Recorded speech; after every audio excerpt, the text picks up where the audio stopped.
Assalamualaikum warahmatullahi wabarakatuh. Waalaikumsalam warahmatullahi Selamat datang di PAI Podcast. Sedulur PAI, mantap PAI. Nah, di sini yaitu merupakan podcast pertama atau perdana. Istilahnya yaitu launching ya. Dari HMPS PAI IAIN Kudus. Ini merupakan Prokja atau program kerja dari Departemen Kominfo HMPS PAI IAIN Kudus 2023. Mungkin sebagian kecil dari pemirsa atau sedulur-sedulur kita di PAI itu manggilnya sedulur-sedulur ya. Bagi yang belum tahu apa itu PAI, mungkin ada yang belum tahu ya. PAI itu singkatan dari Pendidikan Agama Islam. Nah, sedangkan HMPS itu merupakan himpunan mahasiswa prodi ya. Jadi PAI merupakan prodi dari Fakultas Tarbiyah Institut Agama Islam Negeri Kudus. Tema podcast kali ini yaitu mendunia melalui prestasi, kisah inspiratif mahasiswa berprestasi. Perkenalkan, nama saya Muhammad Rizky Aulia. Saya dari Prodi PAI IAIN Kudus, angkatan 22. Tentunya saya di sini tidak sendirian. Saya bersama dua orang narasumber hebat di kalangan mahasiswa-mahasiswi PAI IAIN Kudus. Yang pertama yaitu ada Mas Muhammad Khairul Anam ya. Alamatnya Japan Dawe Kudus. Alumni MA Miftahul Falah Cendono Kudus. Ya, benar ya, Mas? Ya, benar. Ya. Kemudian di sini ada sedulur Muhammad Khairul Rozak. Alamatnya Ganjaran Bae Kudus. Alumni MAN 2 Kudus. Sebelumnya tepuk tangan dulu untuk kita.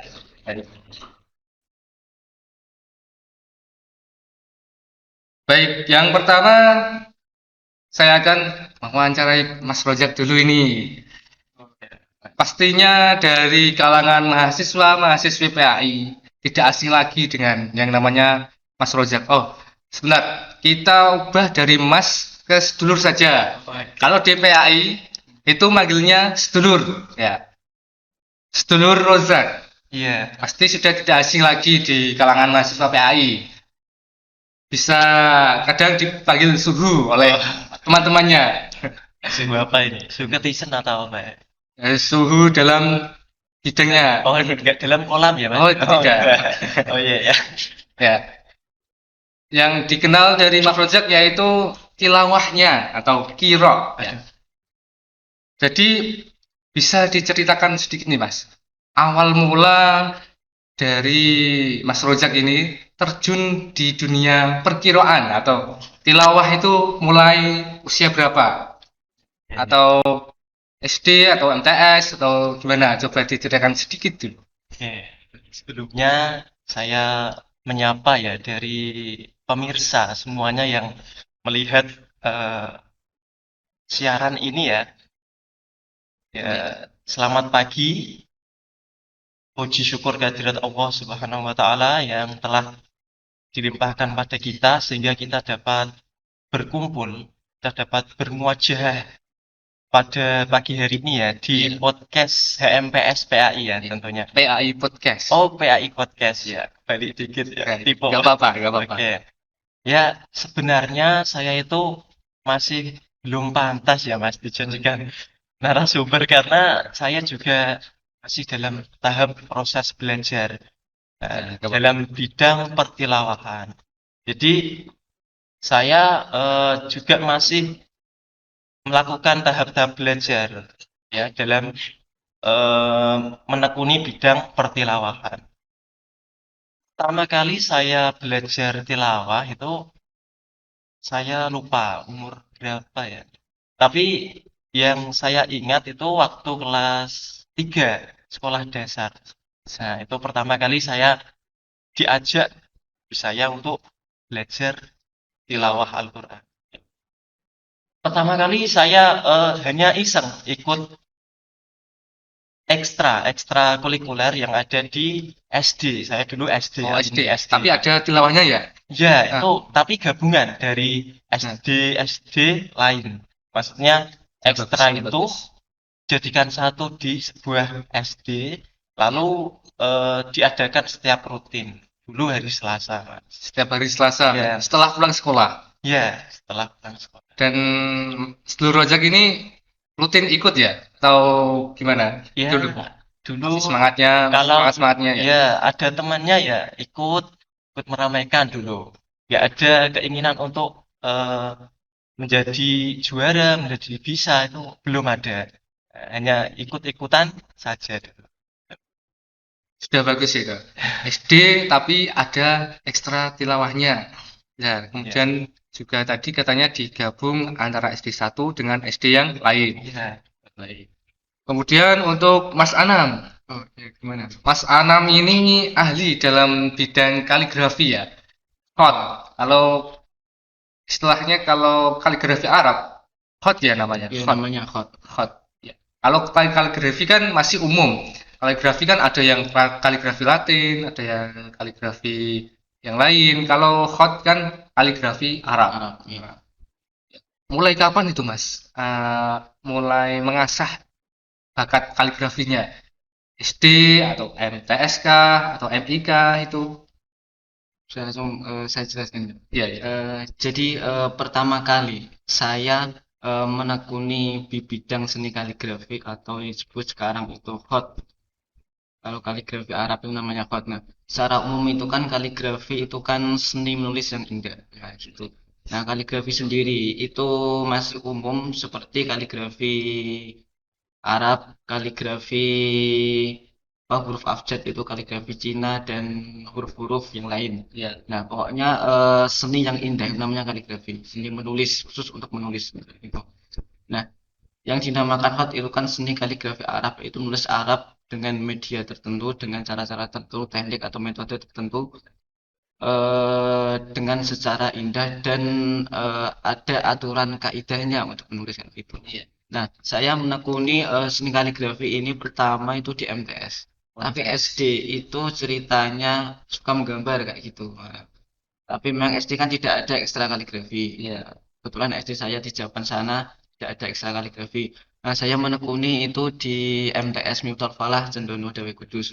Ada ekstra kaligrafinya. Eh, itu pembelajarannya dimulai ketika setelah selesai sekolah. Yes. Nah, Seperti tadi Mas Rojak ya, kan? ya. terus lanjut ke aliyah juga ada ekstra kaligrafi hingga sampai di perkuliahan mahasiswa lain. Berarti MTS-nya Miftahul Falah, lanjut MA, MA Miftahul Falah juga. juga. Di sana ada ekstra kaligrafi ya. Baik. Mas Rojak lagi. Oh iya, gimana?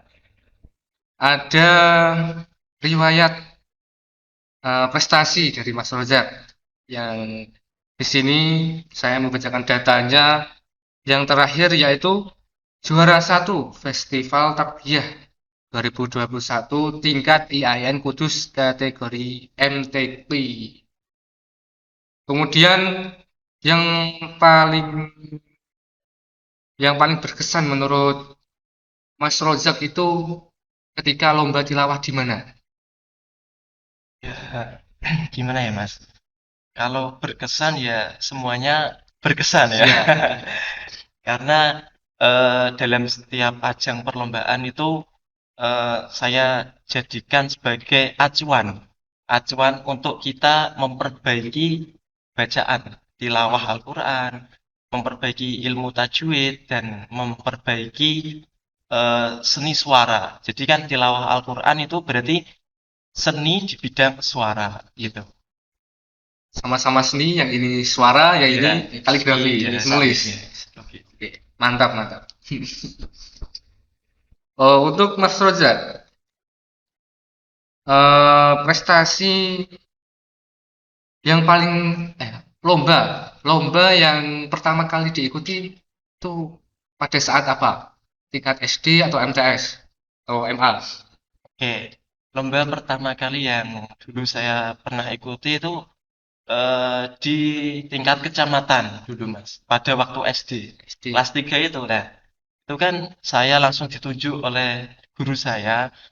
Pada saat itu saya belum memiliki bekal apapun, belum memiliki apa ya, basic lah, belum kelihatan maksudnya. Iya. Saat itu disuruh untuk maju mewakili SD tingkat kecamatan dan alhamdulillah alhasil dapat juara 3 pertama kali, Oke. 3 kecamatan baik kala itu. Untuk pertama kali ya berarti kan sudah bagus saya rasa. Ya,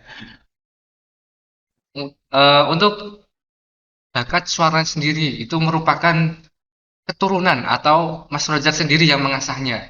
oh gitu. Kalau dari keluarga saya itu kebetulan nggak ada yang Ada yang punya iya, riwayat iya, nggak ada yang ori-ori iya, nggak ada internasional yang gitu. basic, nggak ada. Dari bapak atau ibu ya nggak ada. Ya, berarti Ya, murni dari pengasah sendiri ya, dari iya. Mas Rojar sendiri. Tentu dengan dukungan guru dan orang tua saya bisa ya seperti ini gitu. Mantap. Sudah bagus sih itu. Tidak ada faktor keturunan, nah, mengasah sendiri itu merupakan suatu yang sulit. Karena di luar sana itu rata-rata kori atau yang kori ya, emang ya. Iya, Itu kan faktor keturunan yang paling dominan. Nah, keturunan itu 80% kalau tidak iya, salah itu faktor untuk gennya yang mewarisi dari bapaknya atau kakeknya atau ibunya atau neneknya. Kan yang paling banyak itu dari keturunan rata-rata di sana iya. ya. Dan Marojak ini Kalau latihan sendiri ya. kalau dari bapak ibu nggak ada, tapi kalau disambungkan dari ke atas saya nggak tahu. Oh, Dari mbah buyut saya kurang paham gitu. baik. Kemudian untuk Mas Anam lagi nih. Mas Anam pertama kali lomba itu ingat apa Mas? Terus lomba ya lomba di mana? Pertama kali saya mengikuti lomba itu ketika di bangku MTS. Yes, ya. Pada awalnya itu di ekstra kan banyak teman-teman yang mempelajari kaligrafi satu angkatan kan sebenarnya. Nah itu untuk pencapaian mengikuti lomba itu ketika ada seleksi dulu. Nah Yes, kebetulan pas ketika seleksi saya dipilih. Alhamdulillah kayak gitu. ada berapa orang itu yang seleksi tadi yang Ya kira-kira ada sekitar 10 anak dari 10? ya, mulai lomba itu kan saya kelas 8 baru boleh diikutkan lomba. Kelas 7 baru masa-masa belajar.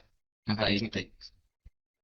Nah, untuk lomba itu sendiri saya berawal di SMA Santa Kudus tingkat kabupaten. Nah, Alhamdulillah di sana dapat juara 2. Nah, itu kategori kaligrafi lukis. keren sekali ya, Mas. Tangan dulu lah Oh iya, iya. untuk kita semua. Nah, kemudian Mas Rojak dan Mas Anam nih, kan tentunya bakat kalian yang kalian bawa dari masing-masing sekolah kalian dulu, MA kalian, kan pasti dibawa ke kampus. Kan mulai daftar kampus, kira-kira langsung ada pandangan nggak ketika masuk ke IAIN Kudus, itu mau mengasah lagi bakat yang sudah dimiliki itu. Ada pandangan atau tidak, saya mau ikut ini organisasi ini, saya mau ikut ini supaya bisa berkembang. Kira-kira dari Mas Rozak dulu. Baik, ya tentu ada Mas. Eh, Setiap orang untuk mengembangkan bakat ataupun potensinya itu pasti ada. Kalau saya itu di kampus lebih menekankan di bidang pertilawahan dengan cara ikut kegiatan di JGH Asyauk gitu. Kadang kan ada pelatihannya setiap 1 minggu sekali atau berapa gitu. Ada lagi selain CGH Asyab, ada lagi yang organisasi ataupun acara-acara seperti webinar tuh yang bisa mengasah kemampuan sedulur. Oke. Kalau saya di samping itu juga mengasah dengan kalau diamanahi untuk menjadi PASA ya. Nah, Apa ya, PASA? pembacaan ayat suci Al-Quran. Ya. disingkat Kadang, ya, kadang saya juga membuat sebagai acuan, sebagai apa ya, mengulang kembali biar nggak lupa atau lebih mengembangkan lah, biar nggak lupa dengan lagu-lagu, dengan suara dan lain sebagainya. Untuk lomba yang diikuti di kampus pertama kali itu apa ya? Lomba yang pertama kali di kampus saya itu lomba festival tarbiyah dulu. Oh, startup. Awal maba kayaknya, 2021. Masih semester 1 ya? Iya, masih semester 1. Iya. Dulu diamanai dari HMPS PAI ya, angkatan cutting ya. Waktu itu belum HMPS ya? Belum. Masih anget-anget, masih. Iya, Masih imut-imut. iya masih imut. Ya, awal masuk terus diperkenalkan, diamanai untuk maju mewakili prodi PAI pada perlombaan festival tarbiyah. Oke, mantap. Sudah bagus ya. Alhamdulillah ya, Hasilnya gimana ya? hasilnya alhamdulillah juara 1. Alhamdulillah. Alhamdulillah, Keren, keren, berkat keren. fadl dari Allah itu. Tentunya tidak lepas dari doa dan usaha ya. Betul. Kemudian Mas Anam lagi. Balik ke Mas Anam. Mas Anam prestasi di kampus. Ini ada data juara 1 Festival Kemahasiswaan 2021 tingkat nasional kategori hiasan mushaf. Benar itu ya, Mas? Ya, Juara 1 tingkat nasional ya? Hebat sekali. sama seperti Mas Rojak tadi, festival mahasiswaan. Oh, itu yang mengadakan dari kampus sendiri ini ya. Tapi tingkat nasional. Ya, tingkat nasional. Tingkat nasional itu ya sudah besar lah ya. Oh, Pada saat itu pesertanya banyak atau sedang-sedang saja menurut sampean sedulur? Untuk peserta di lomba tingkat nasional yang diadakan di Yang Kudus pada 2021 ya, Pak. ya. Itu kira-kira ada 25 orang. Nah, putra dan putri gitu. Iya. Nah, yang paling jauh ketika waktu lomba itu ada dari Cirebon. Cirebon Iya. ini sini ya. Ya, ke sini. Keren. Nah, untuk yang cabang dilombakan itu ada 3 kategori. Yang pertama itu ada hiasan mushaf dan naskah. Atau ada 2 saja, enggak ada 3, 2 saja. Dua saja, Hiasan ya. mushaf dan naskah Naskah. ya. Yes. Waktu itu. Nah, lalu pada waktu itu saya mewakili untuk hiasan mushaf. Nah, saya info itu sendiri itu dari panitia yang menyelenggarakan di kampus Kampus ini. ini. Ya. Terus Karena banyak kenal kayak gitu. kenal. Iya. Melihat ada yang bisa bakat mungkin ya. Ya. Punya bakat ini langsung diiman. Ayo ikut gitu. Oh, ya. Kemudian di kampus ini ikut apa ya organisasi atau semacam komunitas yang ada di situ ada kaligrafinya atau tidak? Selama di kampus ini. Iya, selama kampus. Yang pertama sama seperti Mas Rozak, sedulur Rozak ini Iya. ya, di JGH karena JGH. di sana juga kan ada ekstra kaligrafinya. Iya. Terus selain itu juga perlu dengan berkumpul dengan teman-teman yang sesama itu yang sesuai bakatnya kaligrafi. Memang di kampus ini kan tidak saya saja yang bisa kaligrafi, Iya, ada banyak ya dari dari fakultas yang lain. Nah, perkumpulan itu yang akan menjadikan motivasi untuk belajar lebih lagi dan menjaga konsistensi di dalam belajar itu juga perlu adanya Iya. relasi tadi. relasi memang penting ya. Ya. Jadi Mas Rojak sendiri juga pastinya butuh relasi. Oh iya. Relasi itu sangat penting sekali. Ya kan saja jika kita tidak punya relasi, pastinya kita itu ya Kesepian ya. sepian, Iya. tidur-tiduran saja di rumah, Iya. bahan tidak ada info. Ya. Kalau ada relasi kan dikasih info, wah info di sini ada membutuhkan ini, membutuhkan tilawah, membutuhkan itu. Oke, saya mau tanya ke Mas Derajat lagi. Apa motivasi dulu ya? Motivasi ikut tilawah itu apa dulu? Motivasi saya, eh, ini lebih ke Eh, motivasi diri ya. motivasi diri. Oh ya, Kenapa kok pengen ikut tilawah gitu dulunya? Kan dari awal kan belum ada basic nih, iya, belum ada basic suara. iya. Kok nekat ikut tilawah itu? Apa motivasinya? Ya tertarik saja Mas dulu. Tertarik, terus akhirnya ada teman-teman yang ikut banyak, terus akhirnya kok nyaman gitu. Gitu. Ya. Terus saya lebih mendalami dekat saran, arahan dari guru, orang tua, terus disuruh untuk mendalaminya.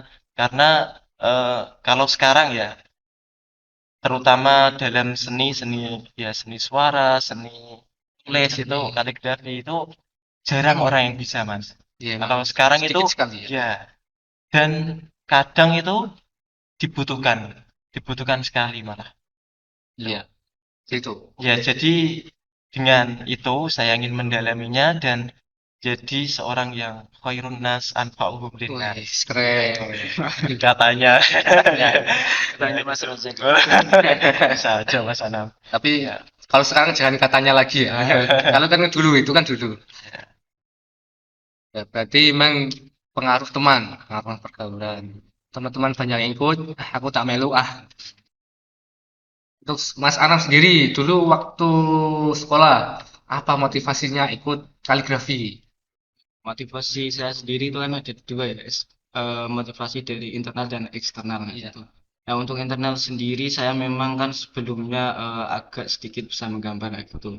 Dan ternyata ketika masuk ke bangku MTS ada ekstra kaligrafi. Saya coba untuk mengikuti dan pada akhirnya ternyata saya bisa untuk sedikit menguasai kayak gitu. Nah, untuk motivasi yang eksternal itu melihat dari teman-teman ada yang mengikuti lomba, Pengen gitu ya ya. kepengen terus dari yang mengajar dari guru saya sendiri itu kan tulisannya kok bagus, ini dikembangkan lagi, itu menjadi motivasi kayak Iya. gitu. Ada potensi di Iya, situ. Ya, gurunya tadi menyarankan ikut kaligrafi. Ya, kemudian lanjut, selanjutnya yaitu juara terakhir itu di mana? Kalau juara kaligrafi. Eh, yang terakhir saya kemarin di acara Formadikip Oh, kemarin dikit. ya, itu tingkat kepresidenan. Oh, Karesidenan Pati. Kemudian iya, tapi tingkat umum untuk lombanya umum kategorinya. Eh, dan di Bandung kemarin itu juga termasuk terakhir karena setelah di Bandung langsung ke lomba Formadikip. Oh, gitu. Nah, kalau di Bandung itu kemarin saya hanya bisa juara harapan kedua, Kedua, ya dalam kategori dekorasi. itu tingkat apa? Itu tingkat nasional. Keren. Jadi lomba memang kayak gitu. Terkadang dapat juara, kadang enggak lah. Memang selera juri kan beda-beda Iya. kayak gitu. Nah, jadi Kan memang ada kalanya naik, Iya. ada kalanya turun. Iya. Roda kan berputar terus ya, Mas. Ya, betul. Sedulur-sedulur. Karena ketika juara itu malah akan menjadi tambah PR lagi Iya. untuk meningkatkan dan mempertahankan kualitas. Ya. Kan belum tentu yang kalah-kalah itu nantinya stagnan di sana saja. Kadang memang lebih semangat lagi kayak gitu. Eh, kemudian selain kaligrafi, Mas Anam ini juga jago dalam dekorasi ya. Benar ya, Mas? Ya, masih belajar kayak gitu. Dekorasi panggung. Nah, itu mulai dekor-dekor itu mulai kapan? Sejak kapan? Kalau pengalaman saya untuk dekorasi dulu itu di bangku alia. Awalnya ya. Sudah, iya. Nah, untuk dekorasi sendiri dulu malah manual kayak gitu. Jadi ada yang request seperti apa gitu kan, pakai styrofoam kayak gitu. Nah, Dibuatin kita sendiri itu. buatin ya. Tinggal masang kayak gitu. Nah, untuk bunga-bunganya bisa nyewa Kak. Iya, ya. Dulu kayak gitu sama teman-teman kayak gitu. Nah, untuk sekarang ini baru sama temen baru ingin membuka kayak gitu dekor-dekor kayak gitu. Nah, Sewaan, baru sewaan gitu ya. sewa. Oh, nyicil sedikit-sedikit. Bisa lah, bantu ya. Proses. Proses. Semoga sukses. Amin. Kemudian ketika ingin ingin mengikuti sebuah perlombaan, kira-kira apa saja yang perlu disiapkan untuk Mas Rojak? Mas Rojak, ketika akan ikut tilawah, misal besok ini ada lomba tilawah tingkat nasional di kampus ini. Kira-kira yang perlu disiapkan jauh-jauh hari itu apa? Kalau menurut saya yang disiapkan pertama itu mental ya. Mental. Mental kita. Oke. Jadi mental kita harus dikuatin ya. Kuatin terus yakin lah, mantep gitu.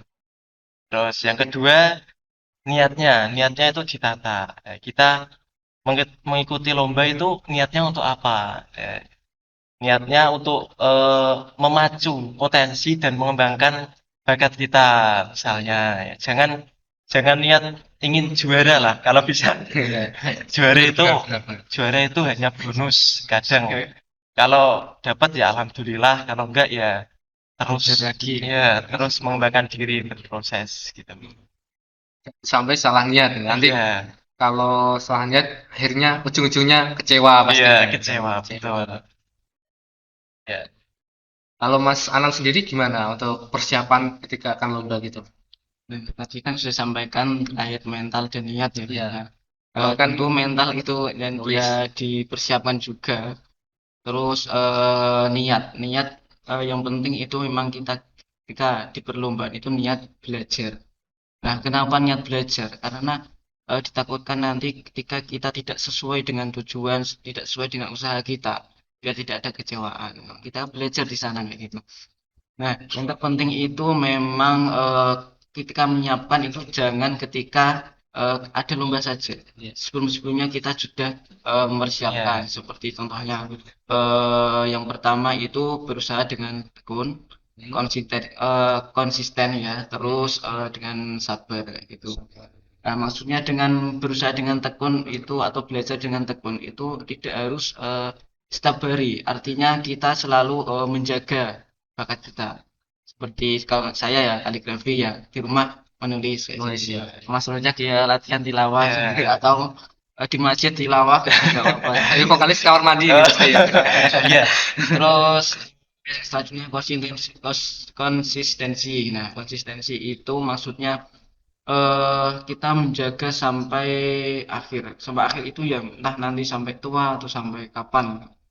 Nah, menjaga itu termasuk cara kita di dalam mempertahankan kualitas kita.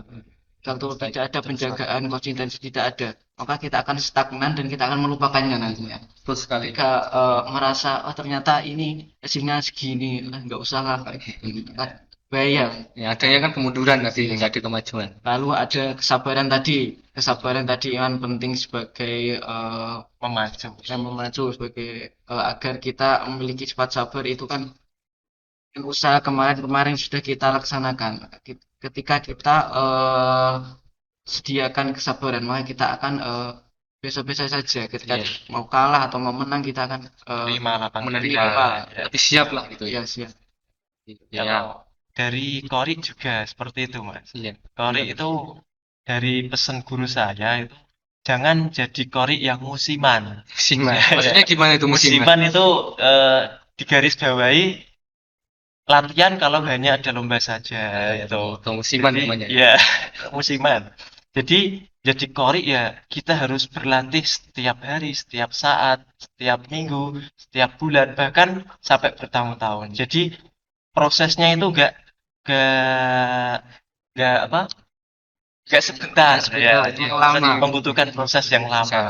Terus ada kesabaran di situ Ya. ya, untuk Kadang ada juga Kori yang rengang-rengang ya saat apa naik di motor Nah, kan. iya. Tapi nggak mau itu Ya, ya. gitu kan. Kadang ada yang rengang-rengang. Ataupun kadang ada juga saat di kulah apa? WC. Kamar mandi. Kamar mandi ya. Ada yang rengang-rengang juga. Gitu. Untuk apa? Untuk memurojaah, untuk mengingat-ingat kembali agar tidak fals lagu-lagu yang telah dipelajari. Oke, siap. Kemudian selain JGH Show, Mas Rojak ikut organisasi apa lagi? Sini. yang pernah Selain di sini di oh, selama di kampus ya. ya.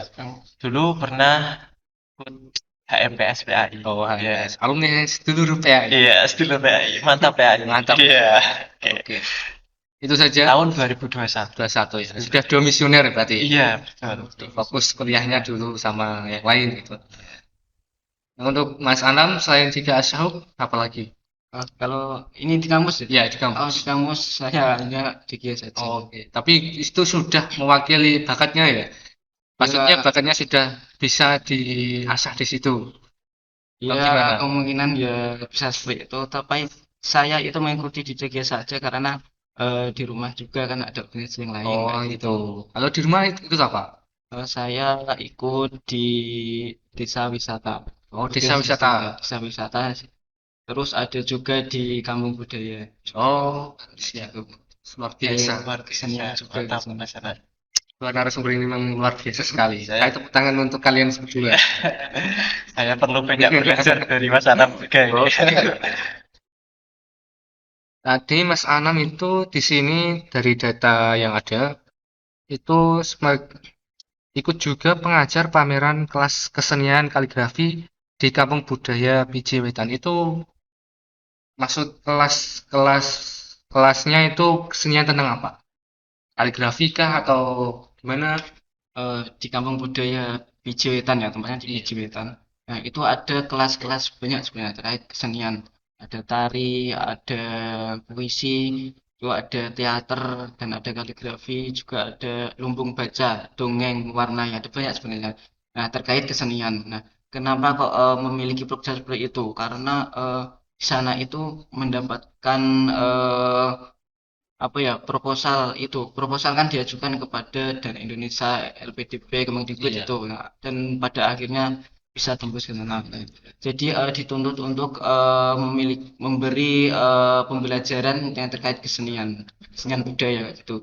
Yang kebetulan saya dan teman saya ya guru saya juga nah Iya. diundang untuk melatih di sana gitu. Awalnya kayak gitu kaligrafi sebenarnya. Iya. Nah, sebagai mewadahi dari anak-anak yang di daerah sana ataupun di lingkungan Kudus untuk mempelajari kaligrafi. Oke, jadi banyak sekali ya yang manfaat yang bisa diperoleh dari Iya. situ. Untuk Mas Loncat sendiri, kalau di rumah atau di masyarakat ini ada ah, kesibukan yang lain, misal ikut apa, organisasi apa gitu. Kalau ikut organisasi mungkin hanya Irmas ya Mas. Irmas, Irmas Ikatan di Remaja Masjid. Iya, Irmas di desa. Tapi di samping itu saya dimintai tolong Oke. dari MI atau SD terdekat atau bahkan dari teman saya Iya. suruh untuk membantu dalam mempersiapkan anak-anak dalam lomba MTQ di kecamatan, kabupaten dan lain-lain. Kira-kira ini dari kedua narasumber dari yang telah di bakat yang dimiliki ada tidak kendala yang dihadapi? Pernah ada suatu kendala atau memang hari-hari setiap hari ada kendala? Dari Mas Anam dulu. Kendalanya apa ketika mau lomba atau mau melukis kaligrafi lah atau yang lain gitu gimana kendalanya? Untuk kendala itu pasti ada ya. Nah, terkadang kalau pengalaman saya, kendala ketika mau ikut lomba, yang pertama kadang ketika lomba dadak, itu di waktu kendalanya. Dan ada juga alat yang terbatas. Oh, iya. Pengapalnya terbatas karena alat-alat yang akan digunakan untuk lomba kan ada latihan untuk latihan. Nah, latihan sudah menghabiskan misal cat berapa itu. Nah, kita juga butuh menyediakan untuk lomba. Nah, kayak gitu. Termasuk kendala sedikit kendala di situ. Dari Nah, memang kalau lombanya jauh-jauh hari, Iya. kita bisa memanage itu. Ketika Jadi ada bisa yang beda. mematangkan gitu. Siapkan. Mungkin itu Saja. saja. Ya. Kalau Mas Rojak apa kendalanya ketika Kalau dalam tilawah itu? kalau saya kendalanya ya mungkin pada kondisi ya. Kondisi saat kurang fit Oh, dan iya. barengan dengan adanya perlombaan, pada event dan lain-lain. Suara-suara. Iya, itu juga Iya, termasuk. musiman juga itu. Iya, Penyakit. kondisi kurang fit. Terus yang kedua apa ya, persiapan juga tadi. Kayak ada event dadak ya. Waktu itu sedang ada acara atau apa gitu dan persiapannya itu kurang untuk mematangkannya gitu. Itu ya. Ya, Itu saja atau ada yang lain? ya sementara Itu saja. itu. Nah, kan di samping tilawah dan juga kaligrafi, tentunya kan pasti mementingkan kuliahnya juga ya, Oh iya, belajar. tentu ya Mas ya. Itu Oh iya. kalau Iya. itu ditinggalkan ya nanti gak lulus lulus. Oh iya. Kira-kira apa yang di strategi apa yang digunakan untuk bisa memanage antara kuliah, antara tilawah, antara kuliah, antara kaligrafi itu apa dari Mas sedulur anak? Nah, kalau untuk memanage itu apa tadi untuk memanage ya Yang kemarin. manage. Nah, memang kita perlu mengatur waktu juga. Itu penting. Penting Nah, sekali itu ya. yang agak memang menjadi PR bagi kita ya. Iya. Kita perlu itu mulai waktu. Biasanya kalau saya itu memanage gimana kuliah dengan seni kaligrafi saya. Nah, ketika di rumah itu saya kan juga cara mengolah mengasah dari potensi saya itu memang ketika di waktu libur-libur ada Iya. koreksian bersama sama teman-teman. Nah, kayak gitu kepada siapa nanti janjian hari apa kita koreksian kayak gitu. Sebagai menjaga kualitas kita pembelajaran kita kayak gitu. Nah, untuk yang lain kita gunakan untuk kuliah. Kayak gitu. Untuk Mas Rojak seperti apa strateginya? Ya sama Mas Anam ya. Sama, nggak ada Ya, yang lain nggak? ya kan gini, kita mengembangkan bakat ya tanpa mengurangi kewajiban kita. Tetap Ya, belajar ya? ya tetap belajar. Kita bagaimana nyamannya aja, nyamannya dan harus pandai-pandai memanage waktu. Karena yang tahu kan diri kita sendiri ya, ya. Waktu libur kuliah bisa digunakan untuk latihan atau mungkin malam hari atau sebelum subuh atau gimana gitu. Ya, Dibuat belajar ya? iya, Iya. tanpa mengganggu perkuliahan. Kemudian di sela-sela liburan ini ya, ketika liburan itu pasti kan sudah tidak ada kuliah, kemudian apakah job atau bukan job ya, bukan job, celawahnya ini Coba, Pak. padat atau tidak di sela-sela liburan seperti ini kira-kira? Apakah ramai orang yang undang sana sini? Kok kayak kerja gitu ya. Ramai. Ya, kita bukan menyebutnya job ya, Oh, ya. itu apa ya? Panggilan gitu. Panggilan. Oh, panggilan. Panggilan alam. Panggilan alam. Ya. Ya. Ya, Ya, itu tergantung sih Mas. tergantung. Mas sedulur. Kalau ini wayah apa? Musim, Musim loh ya. musimnya orang Musimnya, karena ini kan musimnya orang nikah ya. Alhamdulillah kemarin dapat panggilan di Hotel Ho. keren ya. Samping itu, Hotel. ya, tapi saya nggak kenal yang nemuin. Orang lain nggak tahu. Oke. Terus ada lagi suruh ngaji di nikahnya orang di desa-desa gitu. Ya. Kalau enggak ya alhamdulillah saya diamanai ngaji sebelum maghrib di desa. Seperti itu. Itu rutin tapi tiap seminggu sekali, 1 minggu sekali. Untuk Mas Salam, di sela-sela liburan ini apakah ada panggilan atau tidak tentang kaligrafi atau mungkin mengajar ya tak apa gitu? Untuk pertama itu ada yang mengajar dan juga ada biasanya dekorasi kayak gitu kan. Iya. Nah, untuk mengajar sendiri itu saya juga mengajar di desa saya di SD untuk melatih buat lomba Ekstra ya? persiapan Atau ketika ada akan lomba saja? Oh, dan juga kesibukan ketika libur kemarin juga kebetulan saya kan mengikuti organisasi desa wisata itu di Iya, iya. Japan sana. Nah, itu ada edukasi seperti itu, seperti edukasi batik. Nah, itu kan perlu juga memberi materi kepada orang-orang yang berkunjung ke sana. Nah, kebetulan saya itu di sana juga di lingkup kerajinan batik atau senian batik kayak gitu. Jadi selain kaligrafi ada batiknya juga, terus ada dekorasinya juga. Kalau Mas Rojak Lengkap. lebih ke suaranya. Iya. Suaranya apakah tidak kan Mas? Apakah tidak serak? habis atau serak gitu? Ya, paling mengkis-mengkis. Ya, baik, itulah wawancara saya dari podcast PAI atau PAI Podcast. Jadi buat para sedulur-sedulur atau pemirsa penonton di rumah atau di luar sana, jangan takut untuk mencoba suatu hal baru. Ambillah resiko. Jika kalian gagal, maka anggaplah buat sebagai pelajaran. Maka jika kalian berhasil, itulah hasil yang kalian dapatkan. Mungkin itu pesan dari saya, khususnya untuk semua sedulur-sedulur PAI, mahasiswa IAIN Kudus. Tingkatkan terus potensi yang Anda miliki. Carilah bakat Anda, kemudian jangan lupa berdoa dan usaha. Sekian dari saya, terima kasih. Bila ada kata yang kurang berkenan, saya mohon maaf. Wabillahi taufiq wal hidayah. Wassalamualaikum warahmatullahi wabarakatuh. Untuk Mas Rojak, terima kasih ya. Wabarakatuh. Ya. Oke, Siap. sudah meluangkan waktunya Mas Studio Anam juga. Ya.